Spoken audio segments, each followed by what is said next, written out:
Listeners be advised. The Soliloquy podcast discuss matters related to the human experience and many that are sexual in nature. Due to this, some conversations may surround triggering topics such as sexual violence, self-harm, abuse, and much more. Please be advised, a list of crisis and psychological resources will be available in the show notes of this episode. With that said, let's get started with the show. Ladies and gentlemen, may I have your attention please as we go through the following safety instructions. In the event that there is a loss of cabin pressure, oxygen mask will drop from the overhead. Place the mask over your nose and mouth. Breathe normally as oxygen is flowing even if the mask is not inflated. Be sure to adjust your own mask before helping others.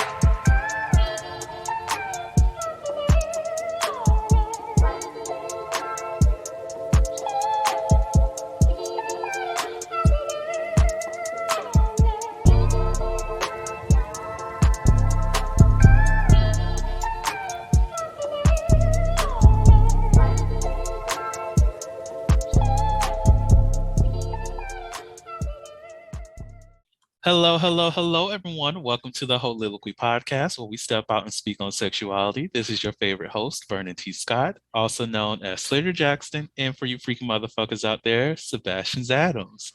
On today's episode, it's a Planned Parenthood episode, and I am blessed to have Sharita on the line with me. This sex therapist, this phenomenal woman that she is. Sharita, how are you doing today? Good. I'm having a really great time today. Good to hear, y'all. It is season fucking 2 of the Soliloquy podcast. Who would have thought? I did. Haha, whatever. But Sharita, since we're in a whole new season and, some people need to catch up and whatnot, do you mind reintroducing yourself to everybody, what you do, what you're about, who you are, all the great stuff that is Sharita? Yeah, so brief introduction. I am a licensed marriage and family therapist. I've been doing therapy for about 7 years at this point.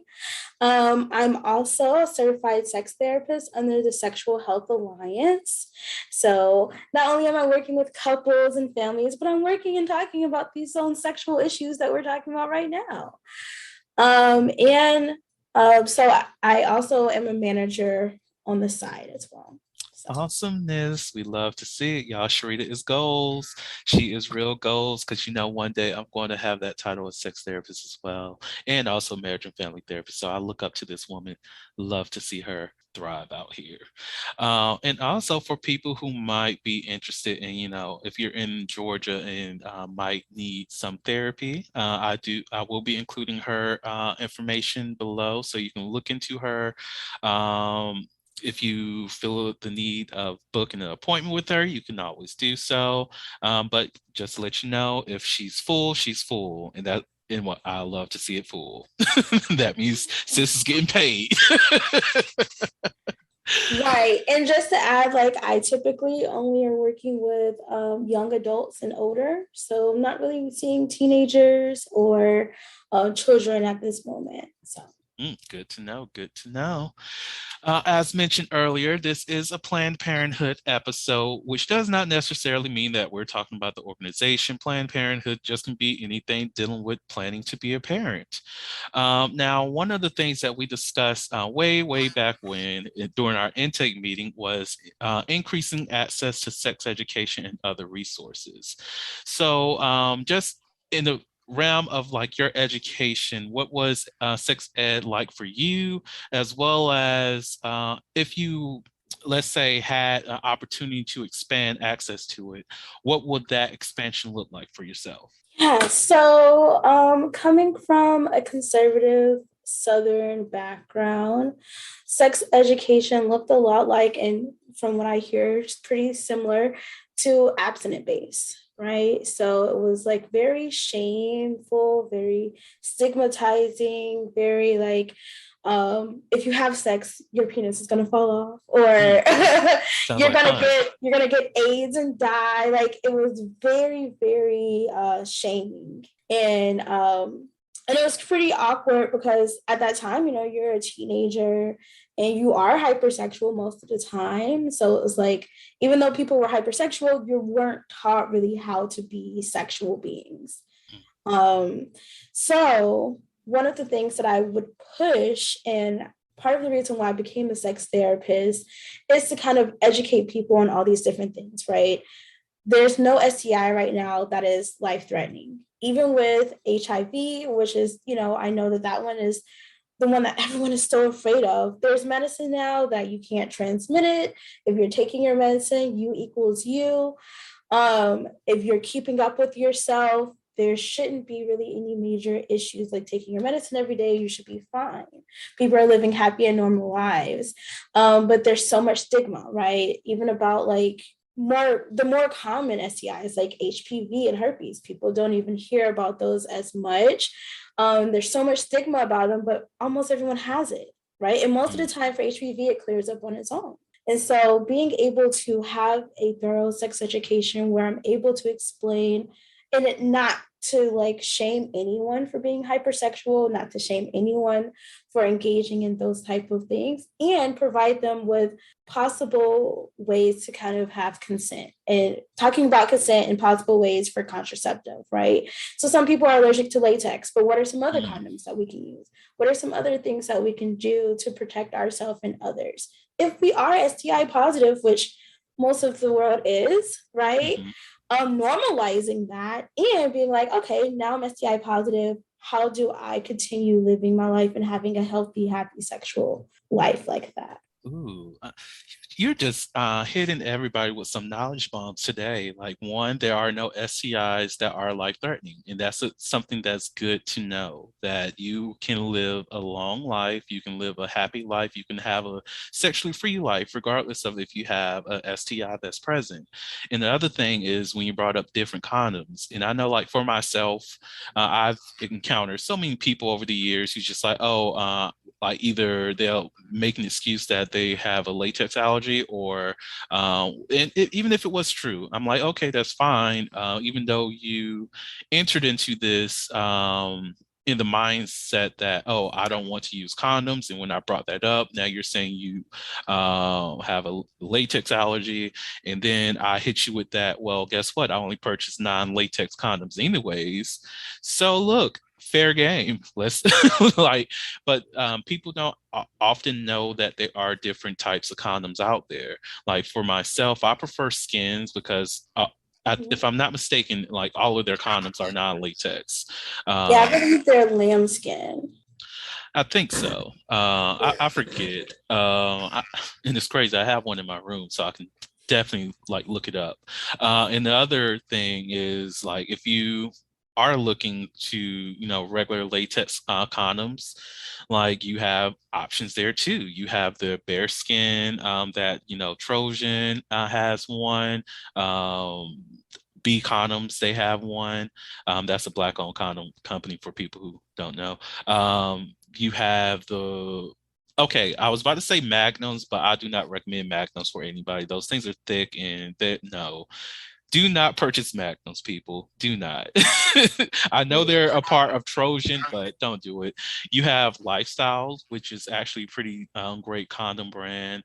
But there's like so many different brands out there that you can shop for that will fit your needs. If you like the ribbed kind, I haven't tried them myself. I've been wanting to try it, but it's like you can try different types of condoms to please yourself, please other people, to see what is your fancy. And I would say, as a society, we don't push that. That goes into like our sex education. Like, if you're in a classroom where you are told, okay, abstinence only, don't do this, that, and the third, and you mention some birth control, because some abstinence only do talk about birth control briefly, and they talk about condoms, but they don't even go in detail about those different condoms. And it's a failure all around. They don't show you how to use them, right? Like most abstinent based. Now I've seen a couple where they'll use like the banana, but even that is kind of like, okay, I guess a penis is not a banana, but they don't show you how to use contraceptive correctly. They don't show you the different types. Like, even when I was learning about birth control, all they told me was the pills, which is like, that's not useful for everybody. IUDs are not useful for everybody, right? Figuring out what works for you. And then when you're in an abstinent-based sex education, you're not learning about yourself. Forget about being intimate with other people. You're feeling shame just for masturbation, right? So how do I expect to engage in a like healthy sexual relationship with another person if I feel shame every time I touch myself and figure out what works for me? That's a word. That's a fucking word. And look, masturbate, people. Find ways to please yourself. And for me personally, I feel as though masturbating, understanding yourself in that way helps you tell your partner how you like to be pleased, because it's hard to expect somebody to know how to please you when you don't know how to please yourself, essentially. So another thing that we ended up talking about, this was more so in access of education, but it does have a broader impact, but the impact on the African American community due to the lack of education and resources. Yeah, so because of the lack of resources, and unfortunately, a lot of these like abstinent-based sexual educations are in these areas where like you're not getting enough funds for that program, right? So when I used to work in Meriwether, which is like the middle of nowhere, they didn't even have sex education in their class. They had a health class that went over like briefly over certain things, did not have like thorough sex education or sex education as a whole. And because of that, in those areas, STIs are the highest. We as African Americans are one of the highest for almost all STIs. And we are not very knowledgeable, right? So there's a lot of times where African American people will be like, well, I'm not gay, so I'm not going to get HIV. And you're like, well, African American females are one of the highest for HIV under bisexual men, right? But people don't understand that or think that because they're like, oh, well, that's a gay disease. And it's not. We're one of the highest for a lot of things. And I think what plays part in that as well is like access to healthcare, right? So if I don't have access to adequate healthcare, if it takes me 30 minutes to get to the hospital, do you think it's going to, and I barely have a car or don't have transportation, do you think I'm going to go to the doctor regularly once a year to pay for STI testing, which is not cheap most of the time? No, I'm not going to do this. It's just not priority on my list, right? So, like, for instance, I was in Alabama about a year or two ago, and there was a bulletin board that said, syphilis is on the rise, right? And it was like, the fact that there's a big bulletin board that's talking about this is on the rise means that there is an issue, but there's not enough access to healthcare. There's not enough access to education. There's not enough adequate access to, if I have an STI, how do I maintain this, right? So either I have to take antibiotics or I have to take some sort of regular medication to make sure I'm okay. But all of those things take resources, that takes money, takes transportation. And unfortunately, as minorities, we don't always have that luxury.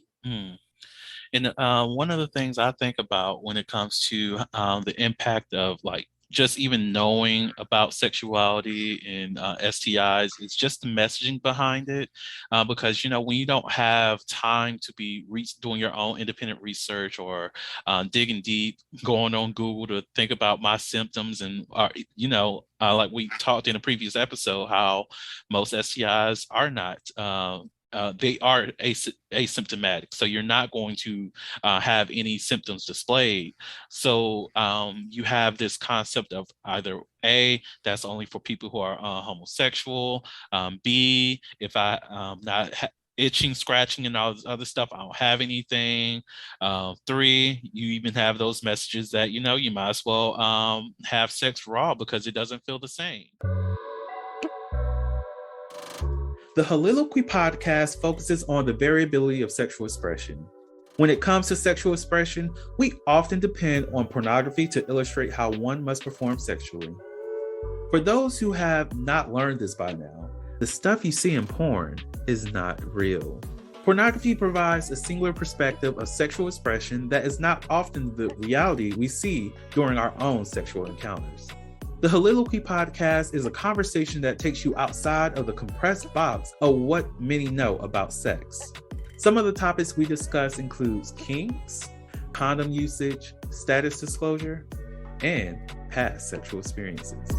The Soliloquy podcast steps out on sexual norms and recognizes that the norm is not the only normal. Subscribe today and join the conversation. That you might as well have sex raw because it doesn't feel the same. Like all of these things that we as a community are digesting comes into how we operate within sexual space. I think about the conversation on I forget the network, but they were talking about the language of beating the pussy up, how that's a very violent term, and how that translate into people who will go out and literally try to beat the pussy up as though the pussy doesn't belong to a whole human being that might feel pain from how hard that you're thrusting.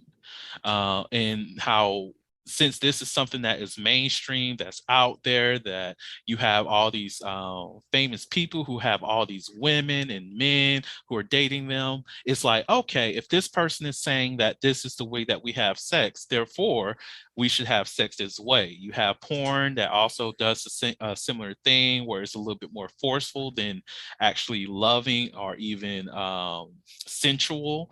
Not to say all, sexual encounters have to be sensual, but when you constantly seeing that, oh, you have to beat that pussy, you think, oh, okay, in my sexual encounters, let's beat the pussy up at every single time. But that's not sex. Like, there's more to sex than just beating the pussy up. There's more to sex than foreplay, and foreplay looks different for every single person and has different ways of being, played out throughout the sex encounter, all of that. So I think a lot of the impact from STIs, poor sexual education, goes into the messaging behind it as well. Oh yeah, I agree. Like I feel like, especially for African American men, they're told like that you're supposed to have a high body count, you're supposed to be having sex with every single person. But it's so weird. It's like it's so contradicting because African American females culturally they're like, no, you can't have more than 3 people for your body count and this, that, and the third, or you're dirty. But then you hear stories like basketball players said they cheated on their girlfriends and they've slept with 300 women. 300, right? And that's to them, that's being seen like, if you hear, as you said, in media and music, it's like, well, he's a player. That means he's attractive, he has money. Of course, he's going to be sleeping with all of these different women. Mm-hmm. And it's acceptable because of that. And it's just like, but this person is still a cheater. I think it was Usher who was getting sued for giving somebody an STI or something like that. And I remember how a lot of people was just like, it ain't no way that Usher slept with this, this fat shaming because she was a plus size woman, but this fat B and all this other stuff. And I'm like, he probably slept with her. Like, this man is out here sleeping around with a lot of people. This has been on record that he does fool around with people. And this person said that she got it from him. Let's give her the benefit of the doubt here. Because if he's having sex with this person without a condom, who else is he having sex without a condom with? So it's like, yeah, she probably could have gotten it from somebody else, but at the same time, she also could have gotten it from him.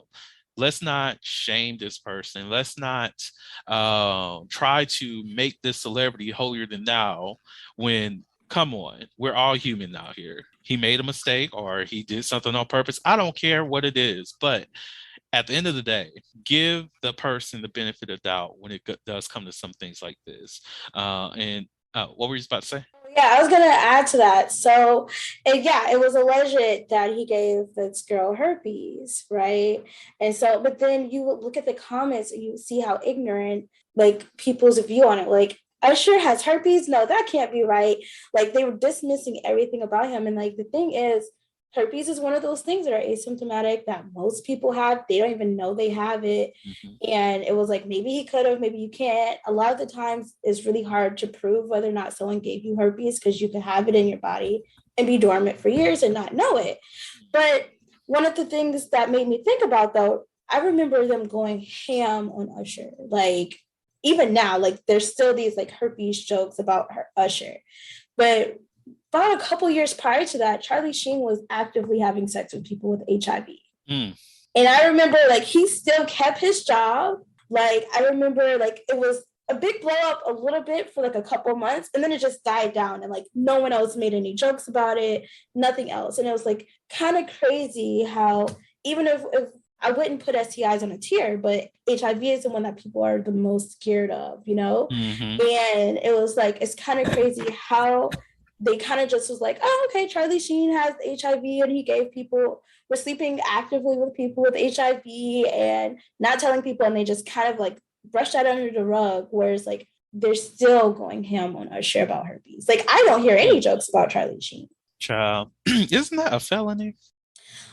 So there is this push towards not making about STIs not becoming a felony, giving them to someone anymore because I don't know when it's going into effect. I know in California, I think they've done away with that law only because the part of the reason why they had that law was because it was a deadly thing, right? Like if I gave you HIV or I gave you AIDS or whatever, it was a death sentence at that time. But now with everything being like not a death sentence and you can live happy and healthy lives with it, I think you still have a fine, but it's not like a death sentence or you don't have to go to like prison for. Oh, that's good to know. But I agree. Like I honestly forgot all about the Charlie Sheen incident. So that's a good point. And even though this is going off topic, I think about how most definitely when it does come to media spaces, Black individuals are often held to the higher esteem than those who are not people of color, those who are white. Like even when it comes to, you know, the situation with what's his name? What's that man's name? With Will Smith and that little slap or whatever. Oh, yeah. That becomes coined as the slap that's heard across the world and all this other BS. But it's like he's not the only person who's slapping motherfuckers around here. Like, why are we holding him to a higher esteem than we're holding anybody else who's been in similar positions as him? Like, why? Why is it that we forever hold like Black men and Black women to the highest extent of accountability and give the bare minimum to everybody else? Yeah, I definitely agree. It's like, it sucks because it's like, that's the pressure that you are taught like pretty much like all your life, right? I did good on this test, but like I could do better. I have to do better. I have to be above my peers because all the things that are up against me, right? All the pressure of being a Black person and making it, as they say, like making it out the mud and things of that nature. Mm-hmm. It's wild. To get back into the conversation, you brought it up earlier, but this is also something that we did talk about in regards to the intake meeting, and that was, just a general discussion about consent, how that is lacking education and whatnot. What is your perspective on that? And also, can you speak on Can I Wear Your Hat video? Yeah. Okay. Yeah. So I think that's another thing that is not talked a lot about sexual education. So in sexual education, you hear the basics, you may hear about STIs and things of that nature, but consent is not really talked about. And I know a lot of situations where women will say, remember the whole Me Too movement, right? Well, they'll say, well, I told them I didn't really want to do this, or I was drinking, or my body language showed that I didn't want to. And they would just be in these situations because they didn't feel comfortable enough saying no. Sometimes they did, sometimes they didn't. And the fear of, if I say no, will something physical happen to me, right? Mm-hmm. And I've also seen situations where it's like guys have actively taken condoms off of people. I've been in a situation where I've seen that happen to a girl, and I like, let's say I was in a threesome, and I was like, we need to stop this immediately. And this was his first time meeting her. And so it was like having these conversations of these main things of consent. What does consent look like?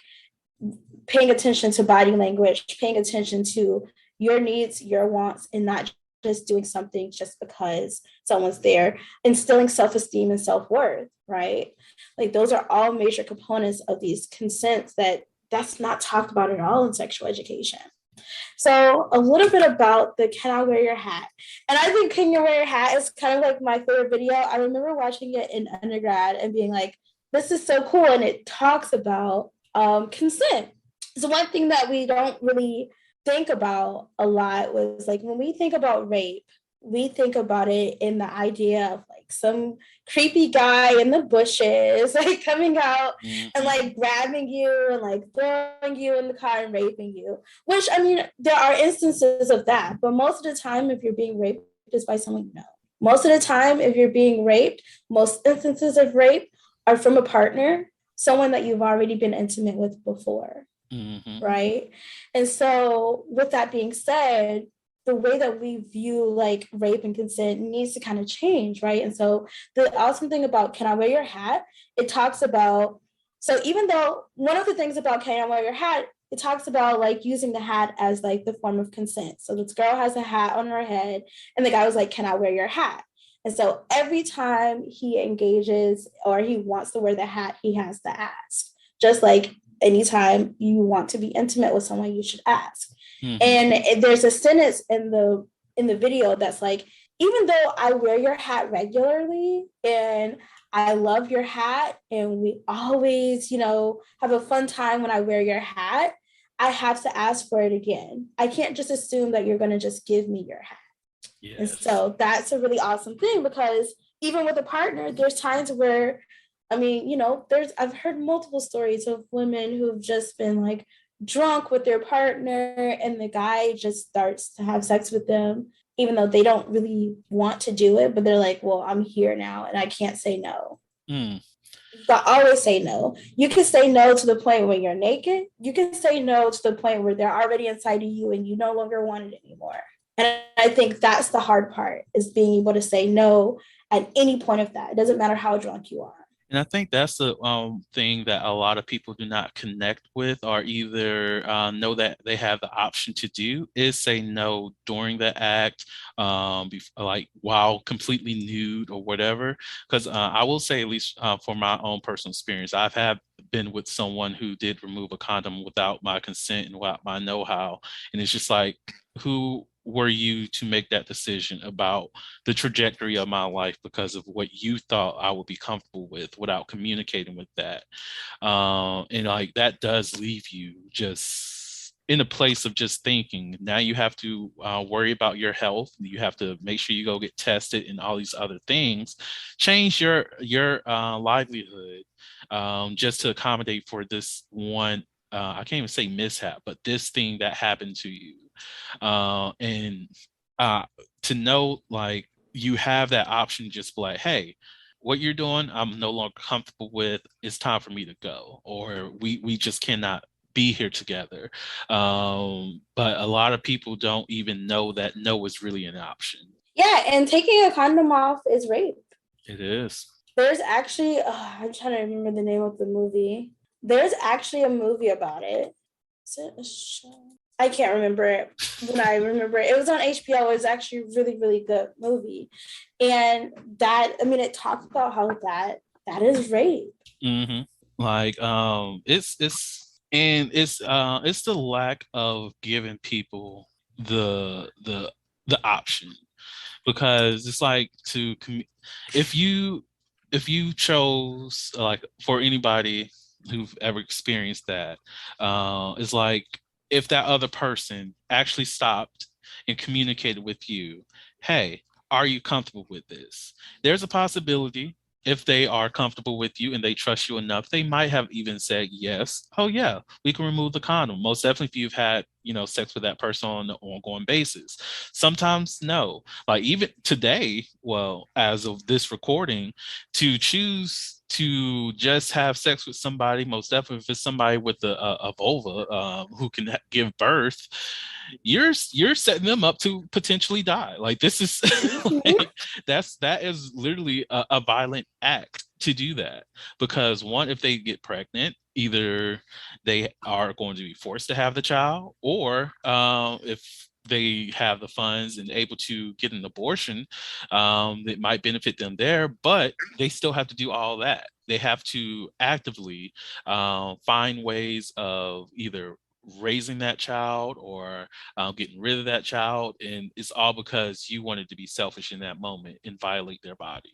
Yeah, the name of the show is called I May Destroy You. But on another Ooh, I love topic, it. yeah, on another topic of consent that is not talked about is people who lie in order to have sex, right? So there was actually an SVU movie episode about it, but it's like men will, and it's so normalized in our culture. Mm-hmm. Men will be like, oh no, I want a relationship with you, I want to be with you, just so he can have sex with the girl, have sex with the girl, and then stop talking to her. Mm-hmm. Right? Or he'll say, oh, I can make you a star, I can do these things for you, I have all of this money, or I have all of these things, and I can end up, we're having a conversation about a contractual sexual experience. If you give sex to me, I will end up doing this for you. And then they end up having sex, and they're like, oh wait, never mind, I was just kidding, I lied about it, but now I already have sex with you now. And there was a whole topic about that on CSI, where it's like, that's sexual assault, Mm-hmm. right? Because you are lying. I can't give you ultimate consent. So, yeah, that happened. But like, when it comes to consent, yeah, we just do not communicate enough about it in general. It's like we don't have the understanding that asking for permission is okay. We don't think about how our actions when it comes to having sex with other people can violate the other person, because we're so focused on our own needs. We don't even talk about the nuances of what is and what makes up sexual assault, sexual violence at all. Where a lot of people just think that they just have that full permission to do whatever the fuck they want, because of whatever sexual position they may hold, and that's just not true. And I think a lot of that goes into narratives. Like some of the things that I've been thinking about this weekend is like myths, and how myths are based in narrative. We're told that you know women are there for the pleasure of men and not the other way around. We're told that just that idea of she asked for it based off of what she's wearing, how she was dancing in the club, and all these other things. But that is not true. The only way that you can ask for something is if you vocalize it. And it's just a consent in general. We just don't handle that in an appropriate manner at all throughout this country. We just allow people to do whatever the fuck they want to do, and not hold anyone truly accountable for whenever they do violate somebody. And it still makes me angry that someone can violate someone, like sexually violate somebody, be it rape, assault, or just generalized sexual violence. And actually, let's just go specifically with rape. You can rape somebody and get less time than just having a dime bag of weed in this country. Like I've seen court cases where somebody they either got time served after like 3 months, plus they will have to serve about 5 months on top of that, or house arrest is the only thing they get, 1 year, 2 years. And this can even be for somebody who's a pedophile. They only get like 3, 5 years max. But again, carrying around an ounce of weed, you're just free to do whatever the fuck you want. Right. I definitely agree because it's like, and I think, I think that's the question that always comes up, like when someone is sexually assaulted or raped, like, well, why didn't you tell anyone? Right. If it was that bad, why didn't you tell anyone? But I think that leads into it, right? If it's already super vulnerable, I was completely violated, my body was violated, it was a traumatic experience. And now, if I'm a female, I have to go within 24 hours, I have to go to the doctor. They have to like test me for STIs. They have to look and see for any like damage or anything like that, which is also super violating. And then after all of that, I go to court. I have to repeat that story, that traumatic story over and over again and convince people, regardless of what I was wearing, regardless of what I was doing, that I didn't deserve it, which is already like crazy. And then this person gets out in a year, gets out there in the same hometown that I'm in. They can always come back. They could still terrorize me. And if it's a situation like, I remember not too long ago, there was a case of this lacrosse player, and he raped somebody, and the girl ended up basically being bullied. Like, he ended up going to like getting probation or something. But the girl basically ended up getting bullied so much in her college that she had to drop out. Right. But she was the victim in the situation. And I think at some point he even admitted that he raped her, but it was just like, it is whatever. What it is. Like, you're not going to hold the man accountable, whatever. So he can go out and rape somebody else and know that he'll be just fine. And that's the thing that sucks about it all. Like, even when it comes to like my research, just looking at some of the cases that's gone on, and like I'm still stuck on this one case that happened last year, where this kid, well, he's an adult now. He raped a 16-year-old. He literally put his hand over her mouth. She was crying, and he told her, "Stop being such a baby." And all of this stuff is he admitted to in court, and all he got was probation, and that was it. And his probation only lasted for like, I think, a year. and other than that, it's just like, why you didn't have to come to court for this. You should have just stayed home. Like, this young lady doesn't have, I think the reason behind it was that the judge, I think this is the case, the judge was like, well, clearly there's not enough psychological damage for this person who's in therapy to give him more time. What? Right, that's crazy. Like, this is the society that we live in. Like, and that's an open and shut case. And a lot of cases aren't even like that. Like, there's certain places where if you're married, it's super hard to even say that you were raped. Like, they're like, well, I mean, you were married to him. That's your husband. Like, he deserves your body of some sort, It's just ridiculous. Right. I'm glad that you used that example, because when I gave consent workshops on college campuses, and I always use that example of, if your wife comes home, your partner comes home to you, then just because you don't own them, like they're your partner, but they do not belong to you. And having that discussion always triggered somebody, and now they're at a battle with their cognitive dissonance, like, but that's mine, that's my girl. But this is a whole human being, regardless. Like, you don't own them. And just trying to break down that psyche that they do not own them, own their partner, was always a debate. That, like, that's the thing that people just don't want to take responsibility or acknowledgement of, that just because this is my partner, that I'm spending time with them, that I do not really own them, that their sexual being is under the ownership of themselves rather than of me. Right. And the example I always give to that was, well, okay, how would you feel since she's your partner, right? And y'all own each other's bodies. How would you feel if she, got a strap on and pegged you one night and you didn't know about it? Then they're like, oh, no, I can't do that. Like, that's not, like, I don't want that. Okay, so it's the same situation, right? Or like feeding back to what we were talking about a little bit before of like guys lying to have sex. Like they're like, I want a relationship or I want this and that. And they're like, that's no, I mean, people always do that. That's not like assault. That's not an issue. But I'm like, but y'all are the same men who, if you found out a girl was trans, even though she has the bottom surgery and everything, and you found out later, now you're offended because you didn't get consent. What's the difference? Those are both about consent. See, that's when you drop a mic, like for real. The lesson of the day is if you want to teach people how to consent, all about consent, peg them while they're sleeping. I'm joking. Do not do that, people. Do not. I own your body. Didn't you? Wait, if you own my body, I own your body, right? So if you just gonna rape me, then well, I mean, I guess I could peg you, right? Oh, now it's different. Now consent makes sense.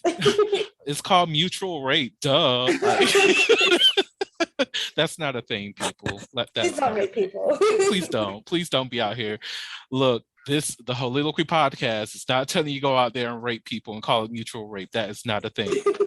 That's still illegal. You might get less time than having some weed, but it's still legal unless you're Black. Then it's just going to be you might get the max. You might, no guarantee. But look, cannot be out here raping people. I would say now it will be a good time to transition into some sex questions. And for those who are new to the show, usually this will be a never have I ever section, but since it's Sharita, I already told her since her very first episode, all of our episodes is just going to be sex questions because I love the way her mind is. You ready? Mm-hmm. So have you ever tried phone or video chat sex with a partner or stranger? Yes. How was that? Phone sex, I've been doing that since I was a teenager. Don't judge me. No judgment. Judge your mama. Okay. Phone sex is weird to me. I'm not a huge fan of it. I mean, video is cool. So I've had like long distance partners. And so like being able to actually like see them touching themselves and things of that nature, it's pretty cool. I fucks with that. I've definitely had phone sex in the past. Also, as a teenager, I was actually like very great at it. But after a while, I'm like, you know what? I'm not really because I hate talking on the phone now. It's not because of the phone sex situation. It's just working in customer service. You hate phones after that. So I don't want to do any kind of phone sex. Video chat, maybe I might be into it. I think about a time when my ex-partner video chatted me for my birthday and decided to do a striptease. It was cute and I appreciated the thought. But I also was like, look, I'm gonna be real with you. Your moves ain't moving like you thought you was moving. I appreciate the thought. I really do. I love that. But we could just have a conversation, Phil. Let's just talk. Well, I don't know. I'm awkward at strip teases in general. Like I've tried to do one time and I like fail. And I was just like, you know what? I'm gonna just take the clothes off now. We're just gonna act like this didn't happen. I'm too clumsy for that, but oh God, yes. I'm with you. I like video because so I'm not a huge fan of like unsolicited dicks. Of course, it's just it doesn't do anything for me. It's like, all right, cool, you have a penis. I mean, not that all penises look alike, but it's just a penis not doing anything for me. But the video, I get to watch like you coming, and that's cool. Like I like to hear it and see it, and that's the part that I like the most. So what you're telling me is send videos, not dick pics. And I support that because personally I cannot stand a dick pic because I'm just like, look, I've seen plenty of dicks in my life. Your dick is nothing special. It might look cute or whatever, but it's nothing special. It's a dick. That's all. A video kind of might turn me on a little bit, but no, I'm a body person. I don't care if you're plus size like myself or a very thin person, whatever. I will appreciate you a lot more if you send me like a full body picture. It doesn't even have to be a nude. And that's the funny thing. I appreciate bodies more than I appreciate like an appendage. Like, I don't care about that. like on these apps, these people who are, like DL don't want to send a face pic and all this other stuff. I'm like, whatever, do you? I'm not here to judge wherever your journey is. But they're happy to send like a dick pic and all this other stuff. I'm like, okay, that's cute to see, but that's not doing anything for me. Now, if you try to hook up, because look, with me and you, it's just going to be a hookup thing because I'm not trying to do anything long term. You might make it to a regular depending on how the sex turns out. But if you send me a body pic, you'll have a better chance of hooking up. And the funny thing is, not too many people are willing to do it. It's just like dick pic or nothing. And I'm like, oh, well, guess we're not hooking up. But yeah, I body agree. pics. Yeah. Body pics are nice. Like, I love a good, like, print. Like, yeah. I would prefer, actually prefer, like, the semi-nude look versus completely naked. Like, it's completely naked is cool. Like, I've seen ass and titties before. I've seen Mm. dicks before. But it's just, like, being semi-naked, but, like, seeing, like, the rest of your silhouette.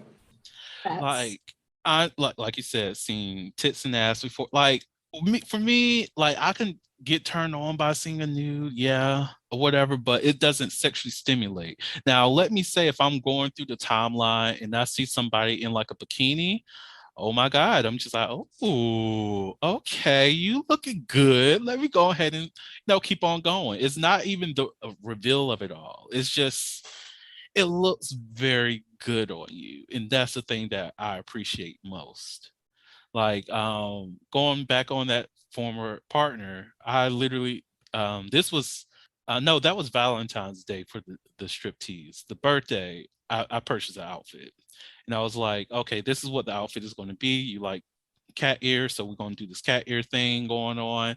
But I was like, look, come in with your tights from when you work out, all this. Like I got a full outfit, and I was just like, that right there, turn me the fuck up. Like I don't know. It's just something about the presentation of it all versus just being full on nude. So another question: have you ever recreated a steamy scene from a film or TV show? And are there any scenes you like to act out? I don't think I've recreated a steamy scene from a TV show. Um, there's this one scene that I'd be interested in acting out. I'm not sure how it would work. There's this movie, I remember watching it called Taking Lives, and there was Angelina Jolie and this other, I think it was Billy Bob Thornton, maybe. And they were just like it was rough, and it was like she was like on the kitchen table. I was just like, Hmm. yes, I remember being a child and just like recording, like rewinding that scene like over and over again instead of watching porn. Like it was hot. So I'd probably like to recreate that if I had to recreate one. Respect, respect. For me, there's no scene that I would want to recreate. Because the scenes that be in my mind, I'm just like, that's the only thing I want to do. Like ever since a young age, I've been dreaming of the day where I can go out in space or go into like an air shuttle where we go into zero gravity and just have sex there. And I dream for zero gravity sex, Lord. Let there be a fucking machine that I can go into with my fucking partner. And that's it. That's the only sexual fantasy that I just want. And that's it. Like no movie scenes, none of that. Just that. That I seems complicated It does, but it seems and so messy. like so much fun. Like just to be floating and not have to worry about the friction of like if you were in water, Yeah. it's just you floating. And yeah, that just needs to happen, Lord. Bless me. It will. It will. You're gonna have like a zero gravity room in your house, and it's gonna Girl, happen. speak on it. Yes. All right. So that's going to be the end of the show, everyone. Sharita, thank you so much for, participating in the Soliloquy podcast. I love you so much. To the listeners, thank y'all so much for listening to the Soliloquy podcast, where we step out and speak on sexuality. Just in case no one else told you this today, you are beautiful, you are worthy of happiness and joy, you are enough and then some. You may not live up to the expectations of others, but that is okay. You are only required to walk in your own shoes. May each day you live lead you towards abundance. With that said, love you all and see you next episode. Bye. Bye. Thank you for listening to the Soliloquy podcast, where we step out and speak on sexuality. You can subscribe to the podcast through your favorite podcasting app and find us on the web at www.soliloquy.com. That's www.heauxliloquy.com. Share the podcast with your friends and join the conversation.